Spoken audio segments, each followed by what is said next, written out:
Welcome, everyone. It's a pleasure to have you all here. Thank you very much. This is my agenda for today. We'll start with a bit of a short autobiography. I think when you're doing this work, it's important to understand your own background, your own sort of history, and that helps you to build connections and to understand others. So I'm going to talk a bit about myself, give my own perspective. So I'll be sort of representing my opinion, and others may have different perspectives, and that's fine. We're going to talk a little bit about my thoughts on white folks and equity advocacy. This is something I've been wrestling with over the last 10, 15 years. And then I'll end with some practical application for culturally responsive teaching. These are things you could do in your own classroom, or you could share with your teachers or your colleagues that they could use in their classrooms. Before we get started, I would like to spend some time today just in general looking at the definition of educational equity. So we'll look at that a few times in different ways, but here's the first one. Educational equity means that every child receives whatever they need to develop his, her, their full academic and social potential and to thrive every day. By thrive, I mean academically as well as social, emotionally. Every child has a right to feel loved, cared for, and to feel they belong to a community. Emotional well-being is as important to academic success in this definition of educational equity. This is from Elena Aguilar. This book is fantastic. I'm just working through it right now. I would recommend it to everyone. It's called Coaching for Equity. I mean, obviously it's great for instructional coaches, but I would recommend it to anyone that has any kind of a school leadership position or anyone that aspires to that.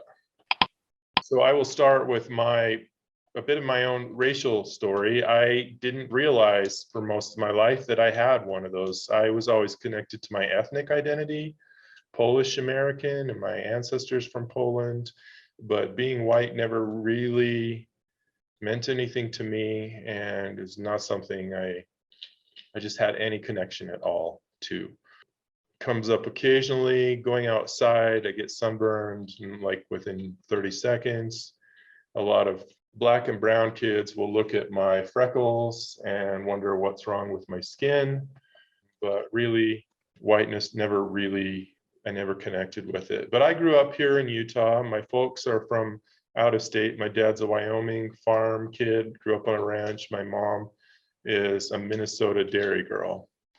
I've lived in different places throughout the state, mostly around. Growing up, it was mostly white kids and people I was around, very, very few people of color. Here's another picture of my family. I have 3 younger sisters. That's my mom. My dad must be holding the camera. We made all of our trips. It was always road trips, and almost always Utah, Wyoming, Idaho, Arizona, those types of places. When I was 15 years old, I moved to Bonneville High School in South Ogden, and the transition was really tough for me.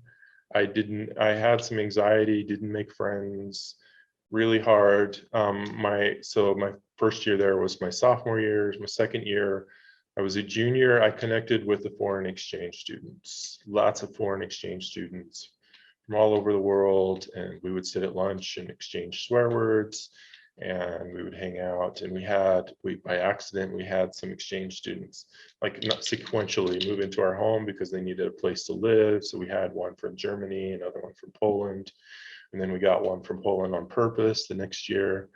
And so lots of international connections in my high school experience. Because of my experience with that, I went on foreign exchange to Germany. I told my mom I'd like to go. Her response was, if you can save the money, you can go.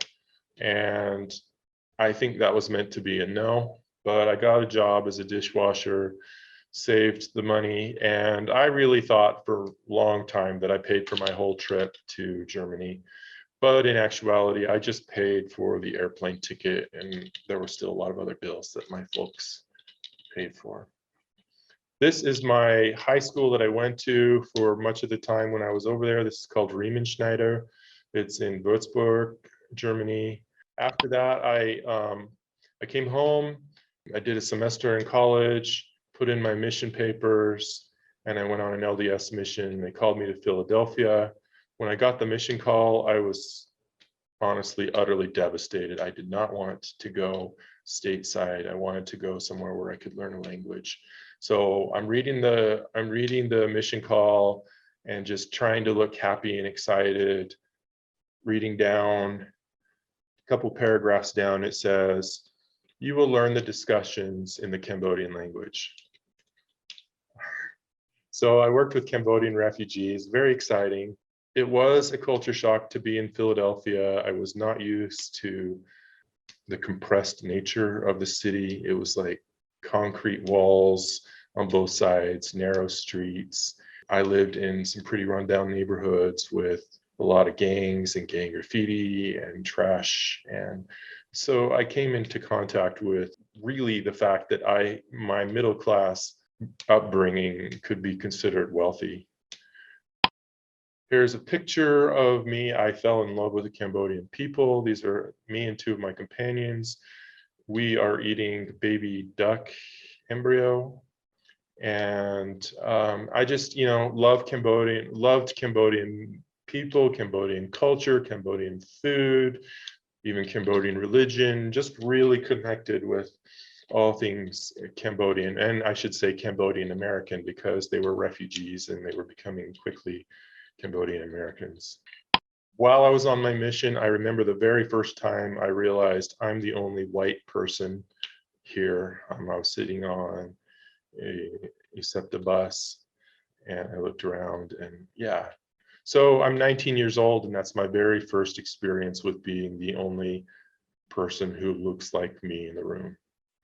And I think this is important because some folks experience that every day of their lives.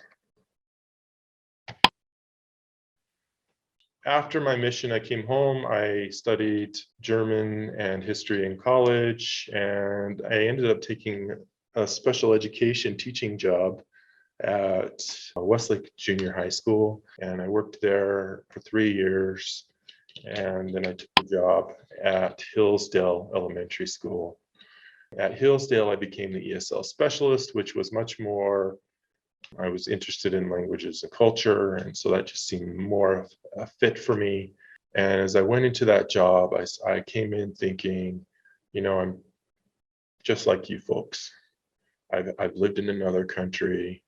I've had to learn a language. We have so much in common. And over a period of time, I came to realize that I was really very naive. Oh, I'm just seeing the chat. Philly's my hometown. Baby Decade. Actually very good. You got to serve it with lime pepper sauce and MSG. Had the reverse feeling when I moved to Utah. Where are all the Italians, Puerto Ricans? Yeah. So let's talk a little bit about some of the dynamics of dominance before. And so I want to just relate some of my experience to this dominance idea here. But before we get into that, just look at this quote. "It is important to remember as we embark on this complex and sometimes uncomfortable journey into greater understanding that the enemy is dominance itself, not white people." This is from Gary Howard. The assumption of rightness. I mean, the fact that I went on my mission really speaks to my assumption of rightness. I have the truth, not a perspective. We have culture, we have rightness, not culture. I don't think it's just the religion that I was really out there representing, though. It's like my whole entire way of being. Like, I saw life in South Ogden, Utah as the right way to be, and everything else was wrong. And I had to come to terms with other ways of being. Another dynamic of dominance is that luxury of ignorance. We know very little of the other. Personal reality is understood to be actual reality. And I want to come back to this experience I had at Hillsdale. I was naive. I didn't understand that, when I was in Germany, my skin color matched those of my friends and colleagues. I could go out on the street, and if I kept my mouth shut, no one would understand, no one would recognize me as being foreign or accuse me of being foreign. I was not there as a permanent immigrant. I came because I wanted to, so out of a position of privilege. I never had much trouble communicating. My German was super poor, but English is sort of a desirable language that people all around the globe are learning and know how to speak.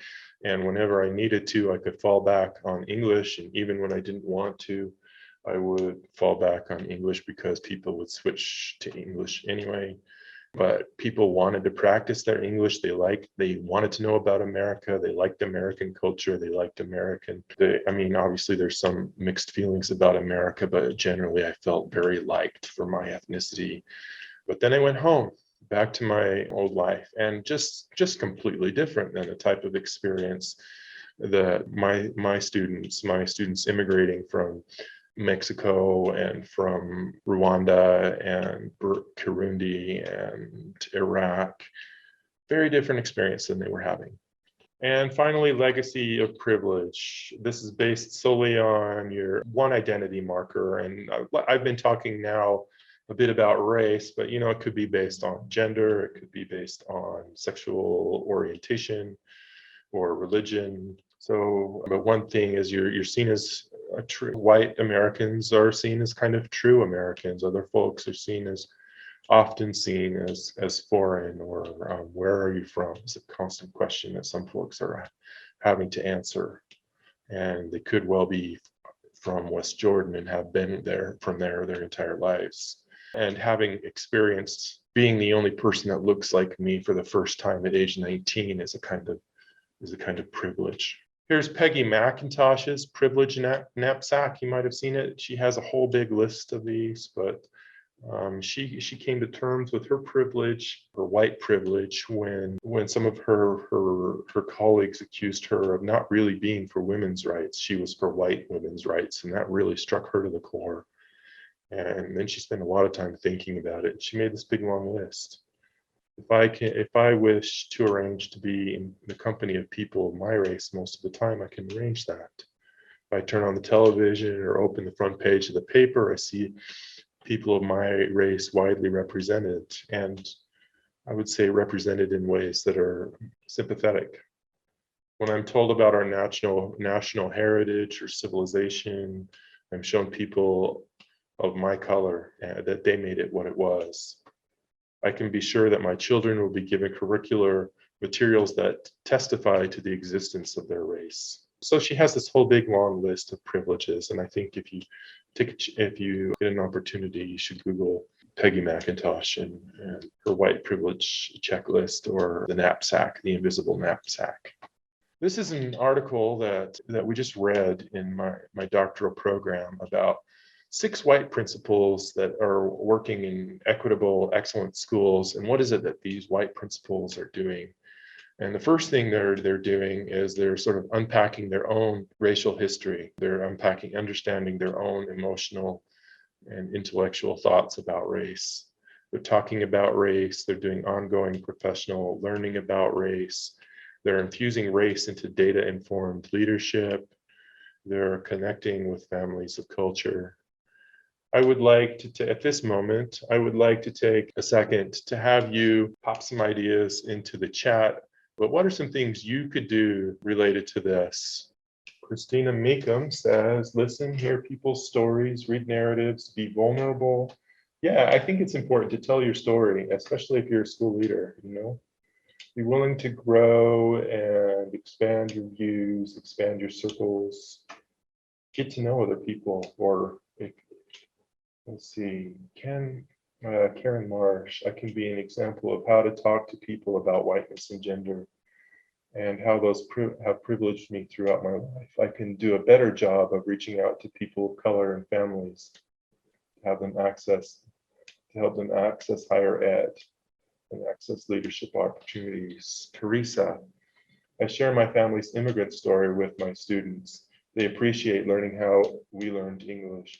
Yeah, my students have always been interested too in my Polish background. They don't really sometimes understand that we all have this sort of, or at least all the white folks, have this immigration story that our people came from somewhere else. I would introduce diverse background. We'd read a newer book, The Epic Fall of Arturo Zamora. Would love to read that. Thank you for the recommendation. I feel like I'm surrounded by people of color all day long, mostly because I am. I can put myself in their shoes more regularly. And also, you've put yourself into a situation where that happens. You didn't have to choose that.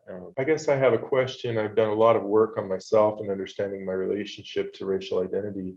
But how should my students address their own racial identity? That is a really good question. Anybody would like to chime in? Chizu says it's a bit difficult for me to talk about my whiteness as I'm not. I need to define whiteness differently, but you do have an ethnic identity story, and understanding that story is going to help you, and even help you relating to all different races and ethnicities. So sorry if I excluded you there. I didn't mean to. Create multicultural paradigm among admin, staff, teachers, and students. Make multiculturalism common, comfortable, natural, and fun. I usually address whiteness as being right-handed in a community. Yeah. One of my children has to navigate that, and there are, obviously it's not the same as race, but there are some disadvantages that just happen because of culture, like being told where they can and can't sit for dinner, things like that. One thing I would suggest is maybe doing a cultural bag. I don't know if you're familiar with that, but I would do that with everyone. Just introduce this cultural bag, this idea that we all have culture. What are the most important aspects of our culture? And then they can draw those onto their cultural bag. Things related to surface culture and deep culture, so you could have a lesson on what culture is. And then you could have your students present their cultural bags. A lot of students really don't think about their ethnic and racial identity, especially white students. So really having them dig into cultural bag helps them to kind of understand what we're talking about. Chizu makes an important point. Whiteness is not so simple. At the turn of the 20th century, other ethnic groups from South Europe were not considered white. The New York Times had an article called How Italians Became White, I think it is.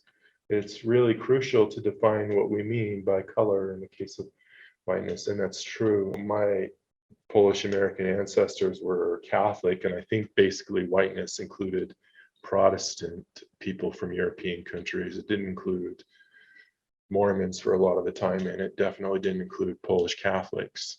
Yes, biggest struggle has been white students disregarding other cultures because of the legacy of domination issue. I think you're right. I think my experience has been like at Westlake, this was a long time ago, so things may have changed there, but we had this cultural assembly that was just hugely popular, loved by the faculty, by the students.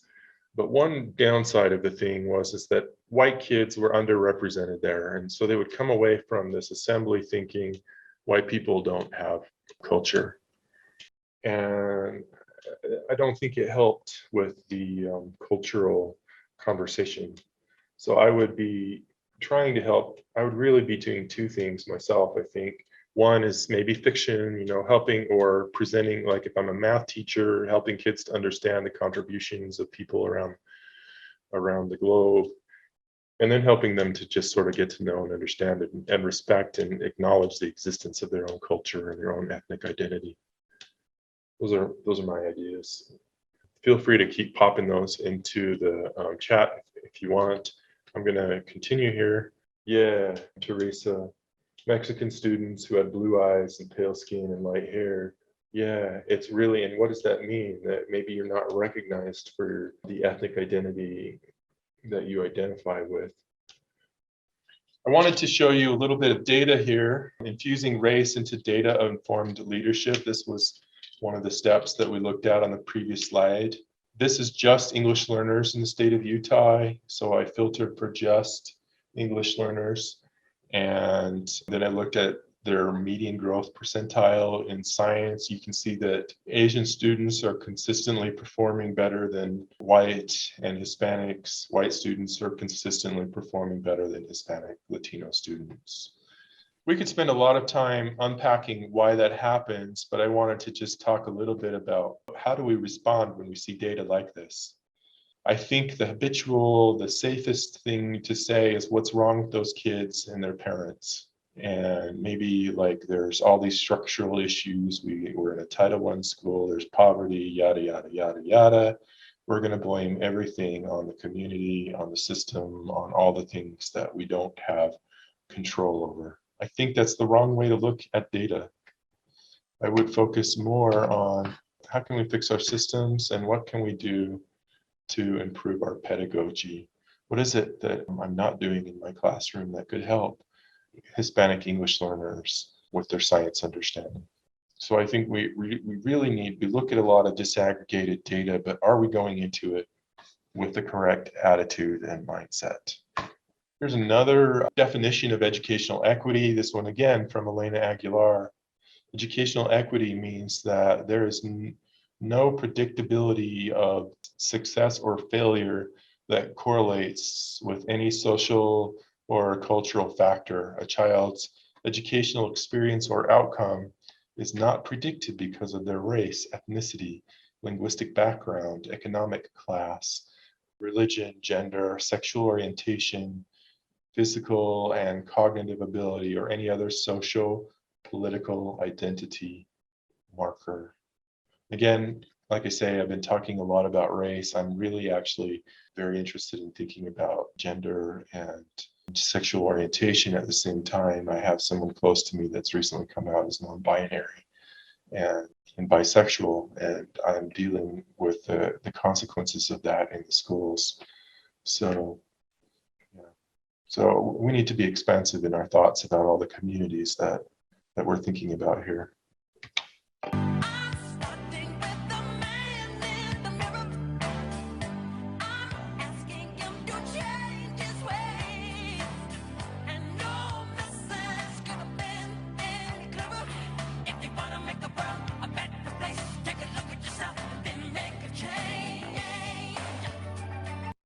I always think about this song, and I've been thinking about it a lot as I think about how do we present data to teachers, how do we move this ball forward on equity.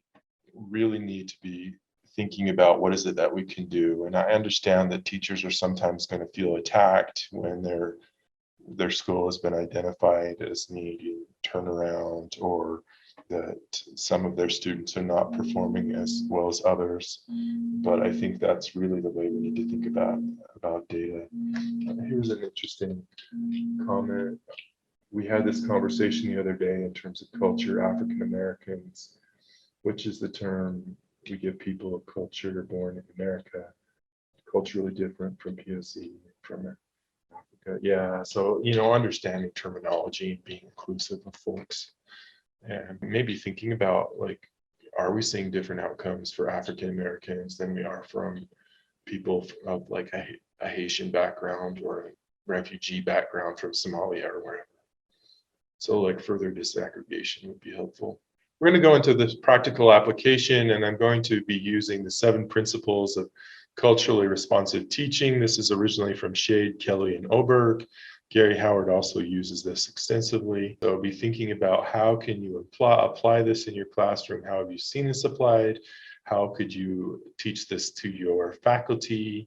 What are your thoughts on this, and what can make this practical? So the first one, students are affirmed in their cultural connections. I feel loved and accepted and respected, included for who I am, not despite who I am. So you have 15 seconds-ish. What can you do to make kids feel loved, accepted, or help other teachers? Or what have you seen to make kids feel loved, accepted, respected, included for who they are, not despite who they are? Compliments, expressions of gratitude go a long way to helping someone feel respected and included. Make a dang bathroom available and don't make the kids go to the main office to use it. I'm really having issues with this thing in non-binary and just respecting people's basic needs. Make sure to have as many cultural representations as possible. Be sincere in getting to know them and what they need. I think having students tell you who they are, and connecting on a personal level is very helpful. Listen to them and demonstrate that they are heard. Sometimes in secondary schools, you've got 200 students or more. It's really hard to get to know all the students, but I think it's essential. You've got to. Relationships precede learning. So like, it's really embarrassing when I walk into a room, ask for a student, and that poor teacher's like, I don't know if they're here or not, and they're calling out their name. It's hard, I get it, but it's something we need to do, really understand who our students are. Here's another one. Teachers are personally inviting. So here's this teacher saying, I work hard to get to know my students and their communities. I reject the colorblind ideology. I celebrate the diverse backgrounds that we each bring to our classrooms. This one is somewhat related to the previous one. There's a couple, these might have been from the previous one, reflecting on their cultural background and the content. Make sure that people are represented. Do we have any they, them folks in our math story problems? Do we have diverse names? Is there somebody with a Nguyen name or a Somali name? Do we have a Muhammad? I drive through the neighborhoods every year during the summer and visit students. For my adult students, I've observed that they appreciate knowing that their previous life experiences, education can be scaffolded for learning new ideas. I always call on them to think about the relevance of their background rather than file it away. I think one of the most important things you can do is learn everyone's name and how to correctly say it. Yes, and the pronouns as well, and maybe being explicit about your pronouns and asking people their pronouns. And one thing, if we really struggle with names, and sometimes if you really struggle, what you might consider is getting out your cell phone, recording everyone saying their names, and then you can come back and listen to their names and practice on your own without making someone feel dumb because you're making them say their name 3 times or 12 times. Be present in the community, go to community events, very good.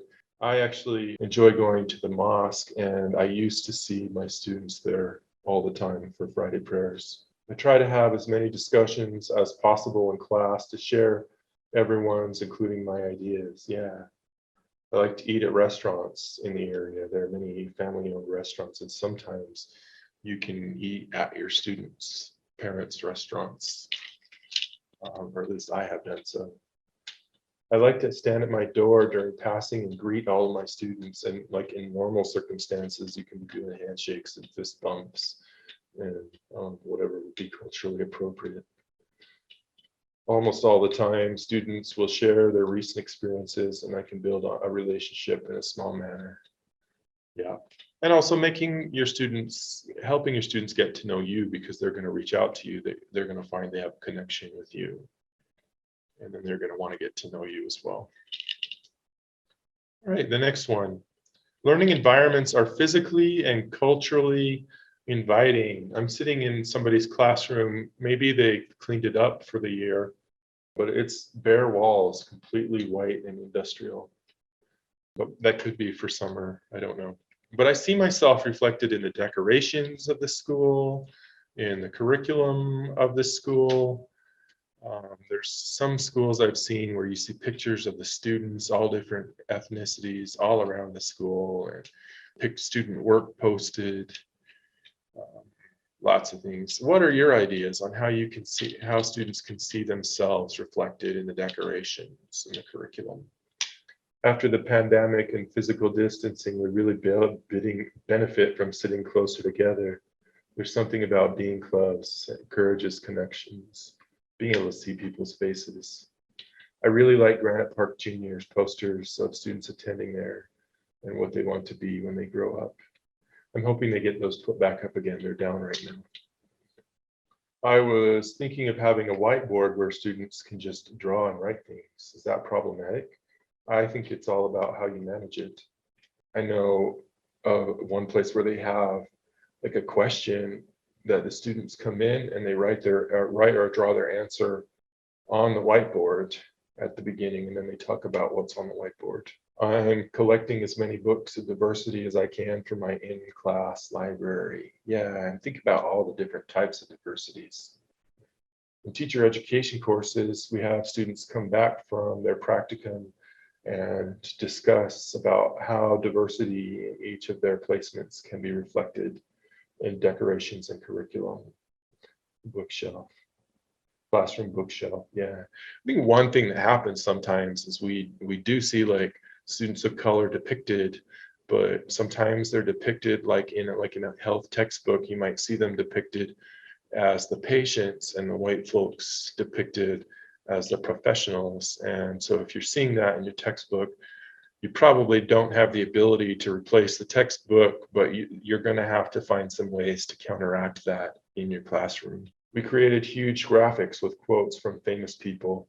Most of the wall graphics are minorities or women. Yeah, thank you, everyone. You guys are sharing some brilliant stuff here. I always put up flags from other countries. I know that I could include the LGBTQIA flag.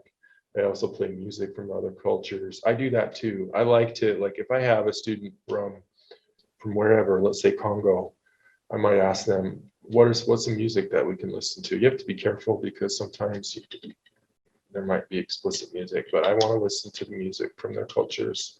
So we might have like a Congo music day or a mariachi music day or whatever in my classroom. Students are reinforced for academic development. So the first three, those are kind of the doorstep. Those are the things you've got to have in place before anything more can happen. It's just to get the kids in the door. Now we're going to talk about some of them more. What can we do with our academics and our instructional strategies? So students are reinforced for academic development. My instruction is rigorous for all students. I use equitable grading practices. I give consistent, usable feedback. So yeah, all right. Go ahead now and press enter. Let's see what your ideas are.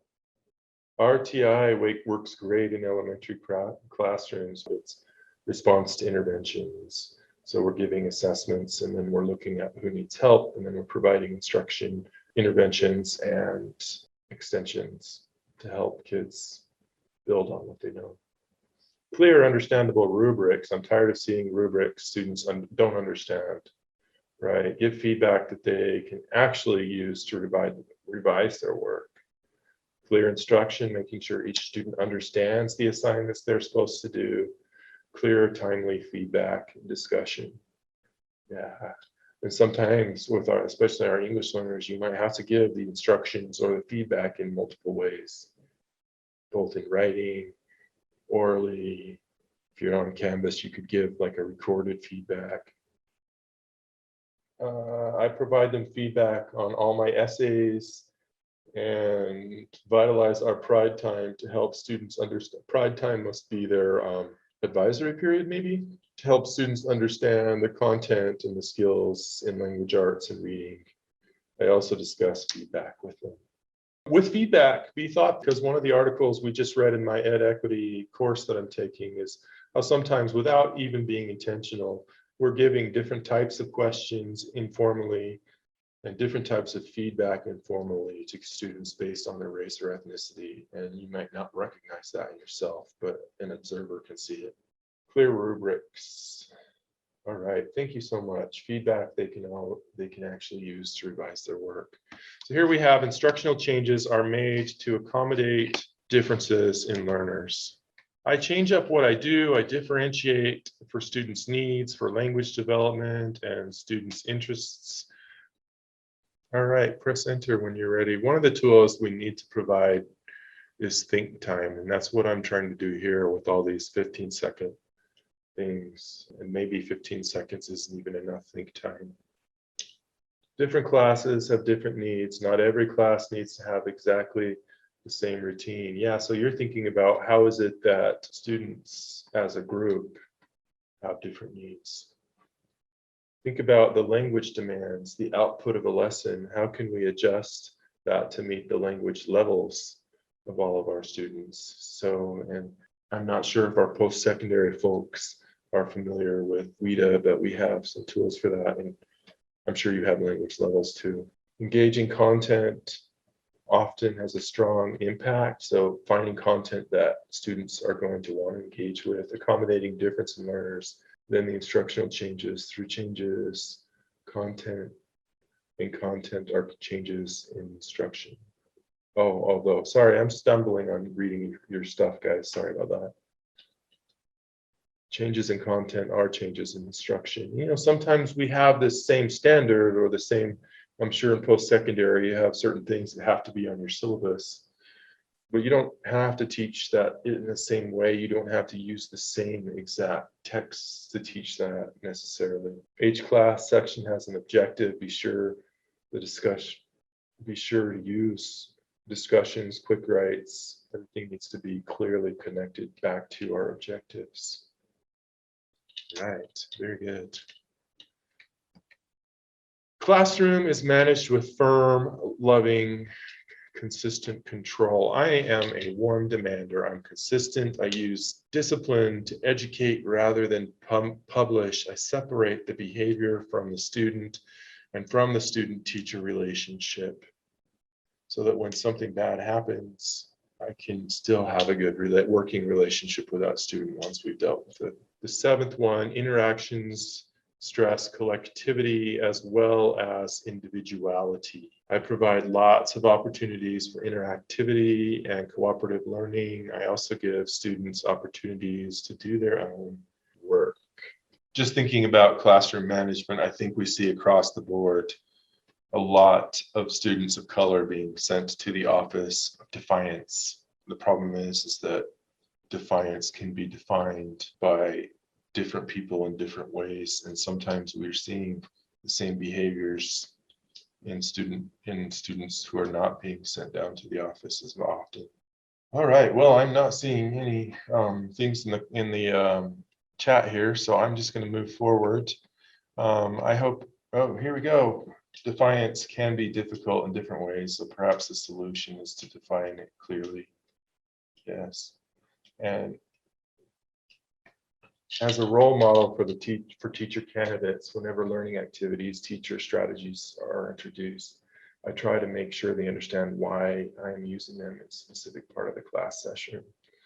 The classroom is safe, risk-taking is encouraged. And really, one of the things I've been reading about in one of the books I've been reading about equitable grading is making sure that the classroom truly feels safe to make mistakes. You know, encouraging mistakes, encouraging people to learn from mistakes, and how do our practices around behavior and grading influence kids' willingness to make mistakes and feel safe about that. Thank you guys so much for your thoughts. I wanted to have some interactivity there, and there's a lot that you can really do with culturally responsive teaching to promote equity in your school and in your setting. This is a book by Gary Howard. It's spendy, but maybe if you're running an institution, you can afford it. It's like $300. Comes with like all kinds of CDs and stuff, though, videos of Gary. But he says the goal of our overall work is to create schools where more of our students across more of their differences are achieving at a higher level and engaging at a deeper level without giving up who they are. And I think that's really the key. We want more kids to learn. That's the purpose of our school. And we don't want them to sacrifice their own personal identity to do it. Just as conclusion, you know, I talked a bit about race and dominance and how dominance plays into things. We could have talked about implicit bias and how we sort of breathe that in and out, but we've all got both light and dark inside us, and what matters is the part we choose to act on. That's who we really are. So I hope that we'll all take the opportunity to look at ourselves and make a change. It looks like Justin has a question. I just wanted to know if the slides are going to be available for downloading. I really appreciated what you had to share, and I'd like to reflect more on the content in the. Yeah, I'll make a PDF of my presentation and send it to Ben. would it be easiest if we just put it on the website and then we can just refer people there? Or do you want to send me email addresses? What would be easiest? Or you could just email me and ask for it. Here's my email address. I'll put it in the chat. I'm not going to spend a lot of time introducing Michelle because our time is short, but I am going to say one thing about Michelle. When I started looking at, because this is the first time I've seen Michelle in person. Hi, Michelle. Nice to meet you. When I first started looking at the K through 12 group for K through 12 teachers, and I asked some of the contacts I had more than one person point me towards Michelle. So I'm grateful that she has a presence in the field and that she is willing to speak with us today. If you'd like to learn more about her, you can read on the flyer about her, and she might talk a little bit about herself. But I'm going to go ahead and turn the time to her and spotlight her video so that we can learn from her. Thank you. Hey everybody, good morning. I'm so glad that you're all here today, and Ben, you're so kind of saying that people pointed you to me. Maybe I'm just louder right now, which is always a good thing. And so I'm glad to be here with, even though our numbers are small, I think it's really important to have advocates in our areas and what we do for our students and our language learners. And, you know, Brooke had a comment that was placed in the chat, and I loved what she typed because it's exactly what I'm going to be talking about. She said that in my classroom, when someone had a problem, a difficult situation and aggression, we call it a teaching moment, and we took that problem and worked through it and helped the student problem solve. And that's exactly what this is. This is social emotional learning and equity. We have to be mindful of what all of our students are bringing and have when they're coming to the table and why it's important. As you saw on the flyer, I am an educator in Jordan School District and the Language and Culture Services Department, and had just moved into the department March of 2020 during the pandemic. So let's talk about social emotional learning and how all that's applied to what I'm trying to figure out as I'm navigating a new school district for the past 11 years. And Nathan and I worked together for the past 4 years in the educational equity department. I was the associate director and he was my teacher specialist, and we drove each other crazy and bounced a lot of ideas off. And he's a passionate soon to be doctor, so I can't wait to call him Dr. Nate. Oh, that's a long time out from now. But it is, but we're going to claim it. We're going to claim it. So I'm going to talk to you a little bit now, and then we'll have some questions at the end. But I really want to focus on social emotional learning and equity. And just for a caveat, I'm a little snarky. And so maybe I might say something like, this is not critical race theory. Okay, so this is what we need to have so our students can thrive and learn and school district. And I came from feel safe in our schools. And so we're going to talk about what social emotional learning is and the importance of having it. We're going to evaluate what equity literacy is and how to understand it and how to have and be a threat of existence in your school. And we're going to establish the courage to engage in crucial conversations. And we're going to learn strategies to create positive and lasting relationships with students. With that slide that Nathan was going through step by step, it's crucial that we have culturally relevant environments. And so we're going to talk a little bit about that. You know, why does social emotional learning matter? It's relational. Relationships do matter, and emotion drives attention. We need to have empathy with our students. And Brooke was so head on with having those teaching moments when students are breaking down. And when the students know you care, they can learn. And as you were typing in the chat, all the ways that you allow that moment to happen with students. This quote was said in 2016, and it's sad that it's kind of relevant today, but it says, we live in an era when people who are different are treated unfairly, when people of color have to defend their mere existence, yet we can do something about it.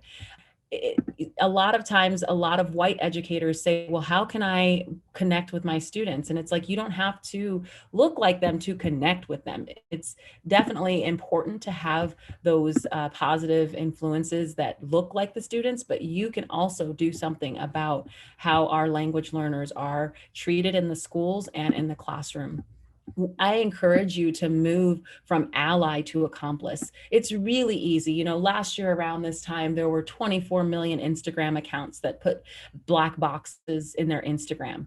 And I personally had just taken a break at that moment because it was a lot of heavy things going on. And so I wondered, okay, how many of these allies that are, you know, demonstrating through their keyboard that they, you know, stand with the Black community at the time, and how many are going to be around in the next year, right? And so all of us can be allies, but all accomplices are allies, right? Not all allies are accomplices. And I say that in a good way. I don't encourage you to be an accomplice in a bank heist. That's not what I'm talking about. The accomplice that I'm talking about is where you use the power and privilege that you challenge the status quo.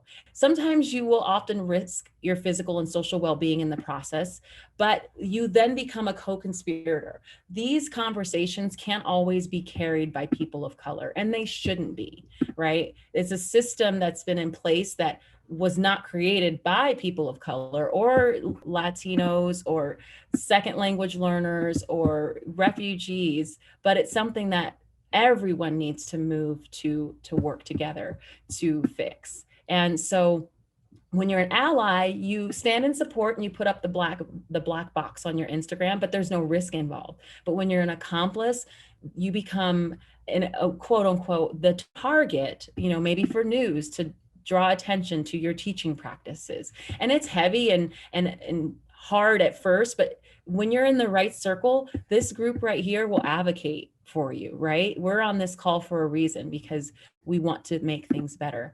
So we want to make sure that climate and culture eat curriculum for breakfast. When students are walking into school, they have a climate and culture that they know that they're welcome.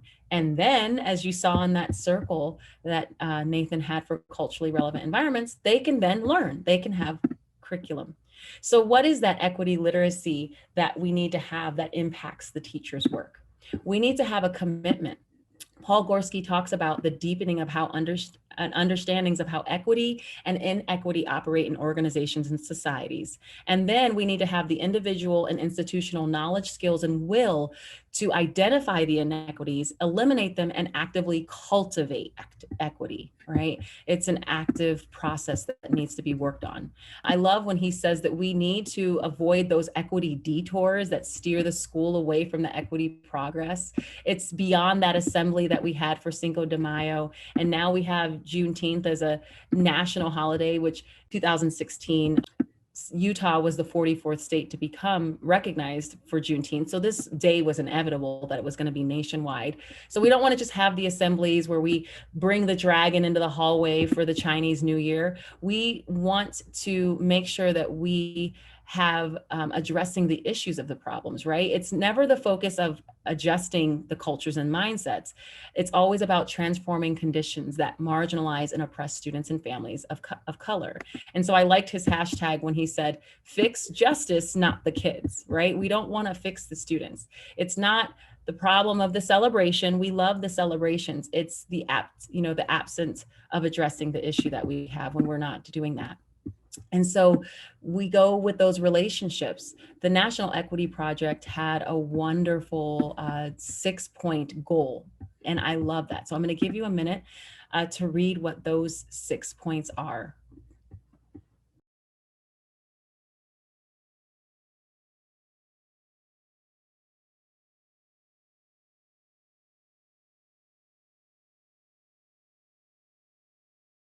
Okay, so in the chat, can you just type in the one word that stuck out to you as you were reading those 6 points? What's something that you're like, okay, this is it. This is what I need.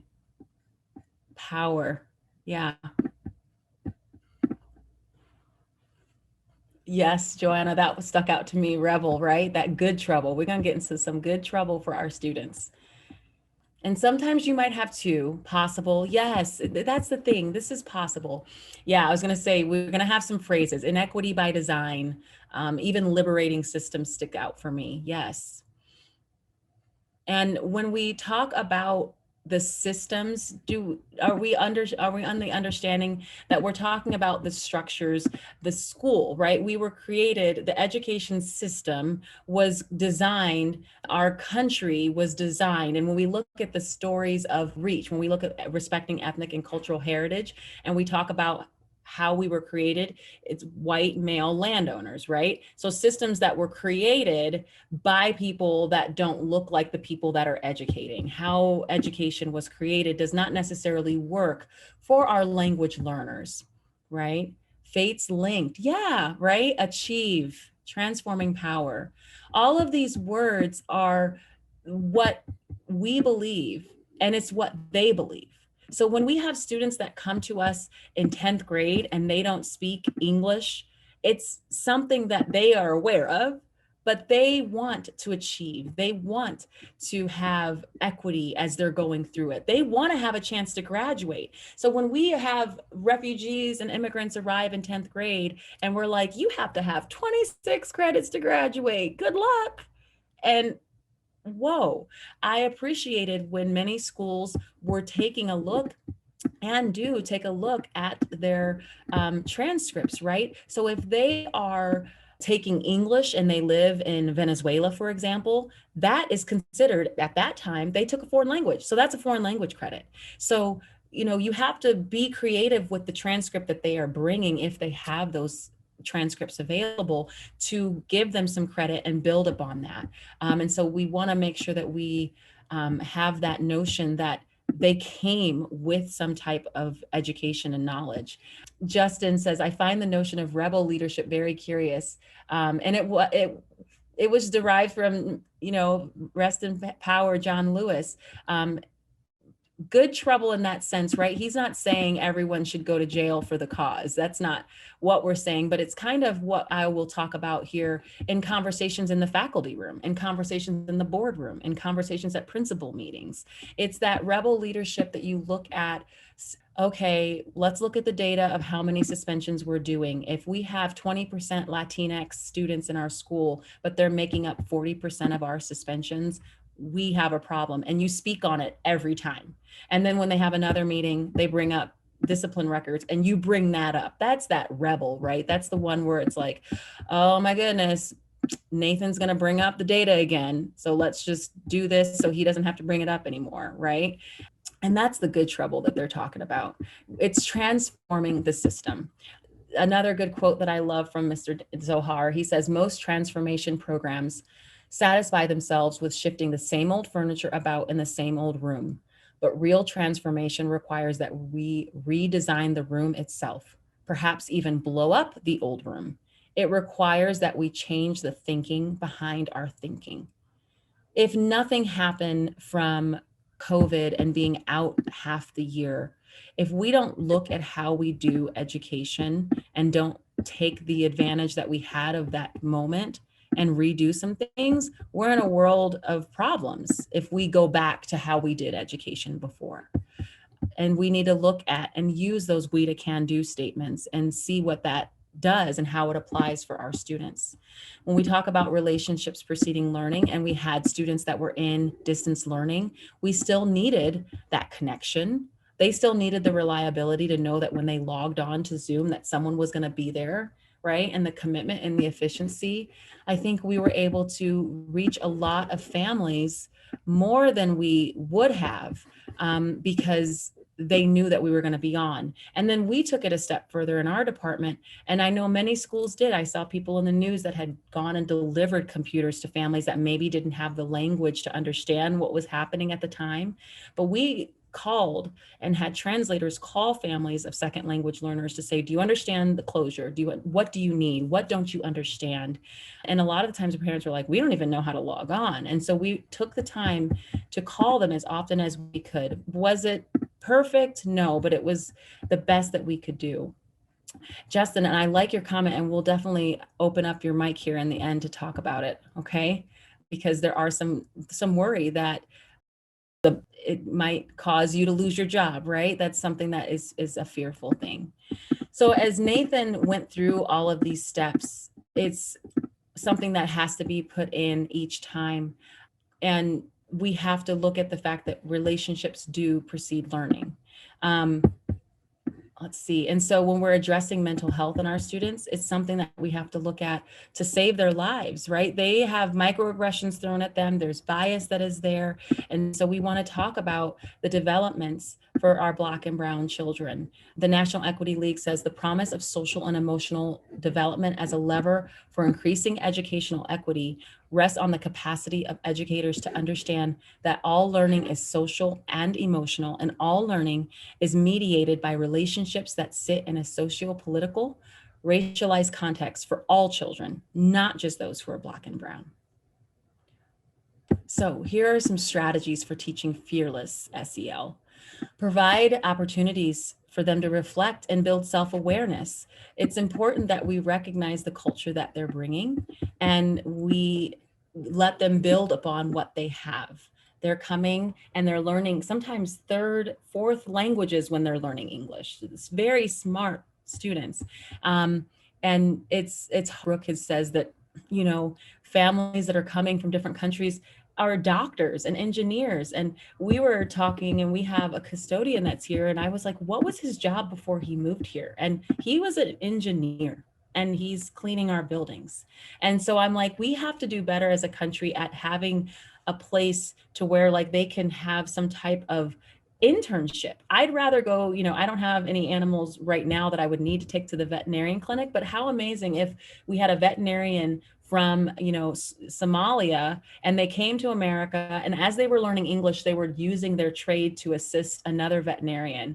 And he had so many requirements that he had to do. And then once he learned English, he had his certificate already just in the American certificate.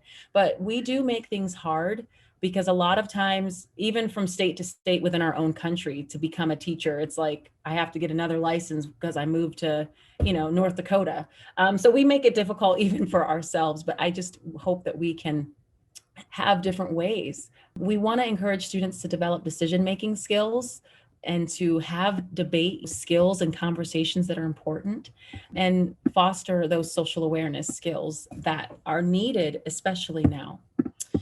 Our children's lives are at stake, and I've mentioned that before. It's easy to address the issues of bullying, but when it comes to race and class, gender, and even sometimes language, it divides people, as we're seeing now. And a lot of teachers don't address it, not because they don't care. A lot of teachers are, one, afraid to address it, as Justin is saying in here in the chat. They don't have the skills to address it. And so that's why it's important that we have equity education within our schools to have these conversations and trainings so that teachers have some tools on how to address it other than saying, that's not nice, don't say that, right? Because that doesn't address and talk to the student that had that brought onto them. We want to promote equity because it affirms cultures and diverse backgrounds. It's not just an intervention for at-risk students. We want to encourage family involvement and have authentic partners in this work. And it's a way to uplift student voice and promote agency and civic engagement. And it supports adults to strengthen the practices that promote equity. And so it's one thing as you're moving through this to tiptoe around it, but you have to do what's best for students. And so I have this video that talks a little bit about the SEL and the practices within the school. But they're best friends. Having diverse libraries, having diverse books, talking about diverse experiences, sharing their own experiences, just having resources that are different. Students can see, hey, there's difference. Reflect our world. Reflect the humanity in your classroom and onto your teaching. Your students are human too. Ask yourself, what is going on in the real world right now? And what may my students already know? Nonfiction text or using novels that can relate to the students is very important to be able to help them see that they are recognized for who they are, that they're being looked at in a light that it's just an everyday part of society instead of it being a strange thing. We should make connections in the classroom. We need to stop dehumanizing them and form a safe place for them. Talk about topics in a safe manner, like racism, homophobia, the gun violence. Allow them to know that they have a voice in society. Then the bullying can lessen from their environment. If they don't see that, then they don't know it. And that's when they begin to mistreat each other because of the differences.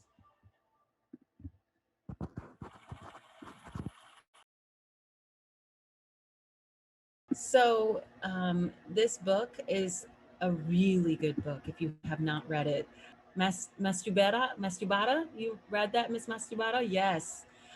My Grandmother's Hand. It talks about racialized trauma and the pathways to mending our hearts and hands. And she talks a lot about, we have those ACEs scores. Everybody has a score of trauma in some way and how that affects our learning and our teaching. But she says in today's America, we tend to think of healing as something binary. Either we're broken or we're healed from that brokenness. But that's not how healing operates. And it's almost never how human growth works. More often, healing and growth take place on a continuum with innumerable points between utter brokenness and total health. And so some of our students are coming to us with the weight of the world, even if nothing happened to them. They are aware of what's happening in the news, and they're aware of what concerns maybe their families have with family back home, or just the weight of our own country as we are dealing with it within our own state. And so we need to operate as educators and helping to heal so that we can learn.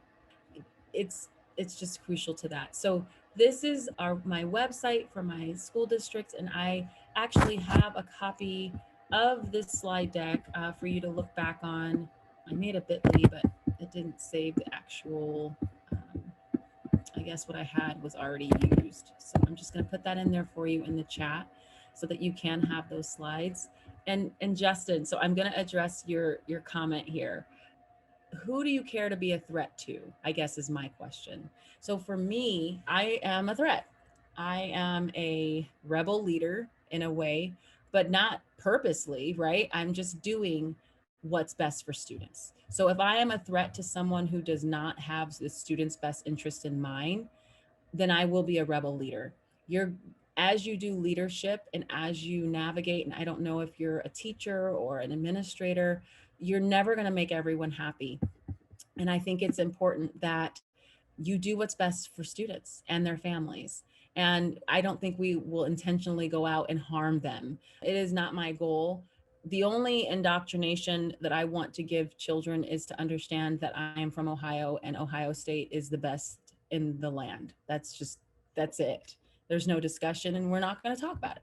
So in that sense, beyond that, teaching humanity and kindness and empathy to one another, if that's a threat, then okay, then let's go, let's discuss it. But there's also a way to address it, right?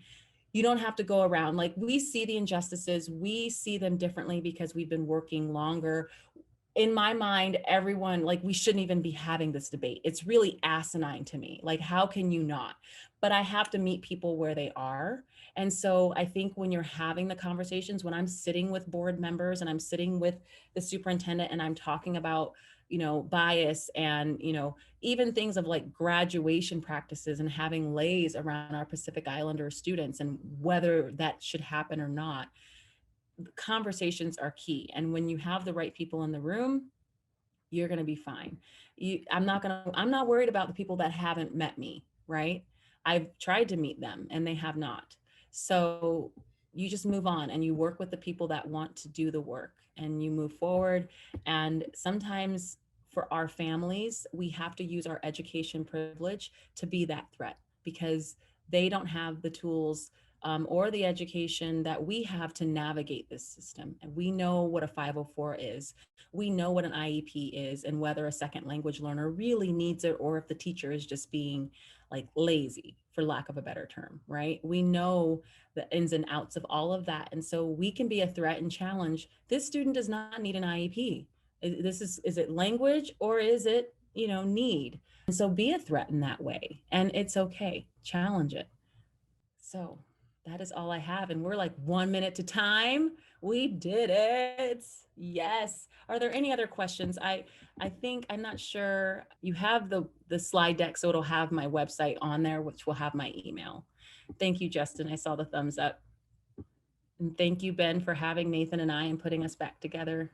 Yeah, thank you so much for being here. At the very beginning, I talked about how this is sponsored by the K-12 interest section for Intermountain TESOL. And we need you to add to us.